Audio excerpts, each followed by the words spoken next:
Influences as a writer or creator? Ako po kasi nahilig din ako manood ng Korean series. So, yung K-pop. Si Mama Shonda. Influence ka ba ni Mama Shonda? Shonda Rhimes. Trabaho ko yun na. Sino yan?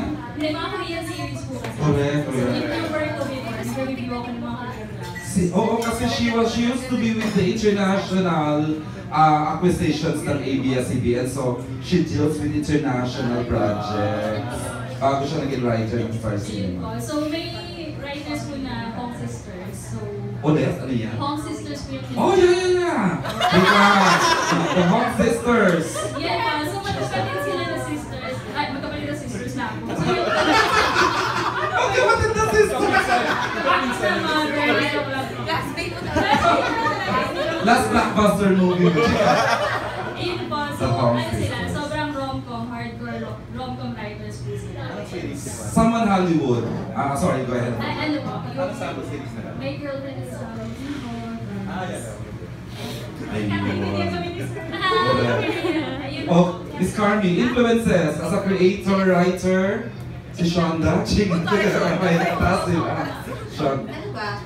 Hindi na, not so much people na, siguro sa writing sa Star Cinema, syempre si Inang. The ultimate inang, Oo, syempre. parang bilang teacher namin siya, diba? Mm. So siya yung closest, kung influence. At saka Damon mo, inang na nag-train sa'yo. Oo, mentor namin si Inang. Oo. So siya talaga yung pinakamalaking influence in terms of writing.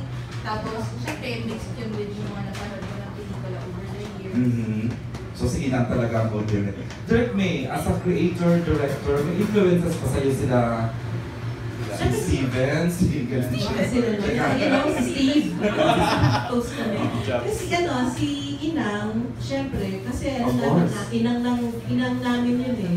So siya talaga yung influence, at siya talaga yung mentor namin. Tsaka yung Got to Believe is a ultimate rom-com, di ba? Oo. Tsaka alam mo yung, syempre yun, number 1 na yun. What comes next?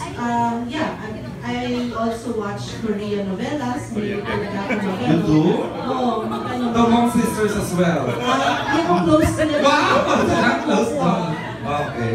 Korean novelas, tapos nun, whatever, kumbaga parang, yeah, yun. Siguro mas ganun, mas Korean novelas na ano. Ano nga yung husband ko nga na ano doon kasi lagi. Nahilig na? Parang napapapanood na rin siya kasi. Wala sa itsura ni Bench. Pag free time ko, either which is home TV, ano yun, Mhm. or yung Korean channel. Correct. Thank you. Kat, influences as an actress, foreigner. Sinong gustong-gusto mong Local siguro fan ako ni Tony. Yung kumpan sa rom-com? Tonic naman, husay talaga eh. Siya yung bentang-benta sa akin pag nanonood. Effortless din yun, Kaya no? gusto, kahit nag-host siya, as in, yung mga banat niya, gusto ko yung Benta sa'yo, no? Miss Tony. Oo. And then, Hollywood siguro, fan ako ni Sandra Bullock and Anne Hathaway. Oh. Or basta may nanonood ka ng mga series na kung ano, tapos doon ka na lang Ang sarap na ng series ngayon. Yun yung gagawin ko sa Burmese. Ako din.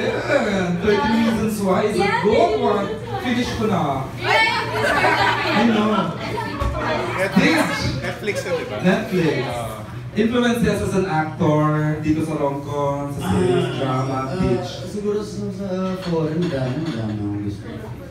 Gusto ko siyempre gusto ko si Johnny Depp, gusto ko si Yun. gusto ko si Sean Penn, gusto ko rin si Robert De Niro. Iba siya, no? Iba, siya, no? iba siya. Iba to, ang deep. Then, tsaka, Team Aro? sino po bang gusto? Jim Carrey. Puro seryoso yun, ha? Sige. Nakakatawa si Jim, sa comedian, si Jim Carrey. Aha. Adam Sandler, si Adam Sandler, napakagaling niyang mag-rom-com din talaga. Oo, rin. Napakagaling niyang mag-rom-com talaga. Nakakatawa talaga. Okay. Sino ba ba gusto kong dad? Sino yung...